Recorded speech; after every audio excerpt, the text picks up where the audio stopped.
हनुमान् श्रीपदो वायुपुत्रो रुद्रो नघोजरः अमृत्यवीरवीरश्च ग्रामवासो जनाश्रयः धनदो निर्गुणः शूरो वीरो निधिपतिर्मुनिः पिङ्गाक्षो वरदो वाग्मी सीताशोकविनाशकः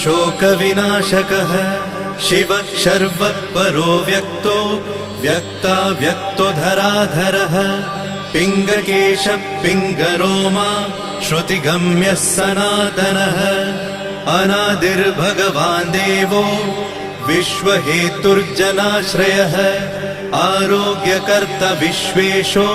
विश्वनाथो हरीश्वरः भर्गो रामो रामभक्तः कल्याणप्रकृतिस्थिरः विश्वम्भरो विश्वमूर्तिर्विश्वाकारश्च विश्वपः विश्वात्मा विश्वसेव्योऽथ विश्वो विश्वहरो रविः विश्वचेष्टो विश्वगम्यो विश्वध्येयः कलाधरः प्लवङ्गमः कपिश्रेष्ठो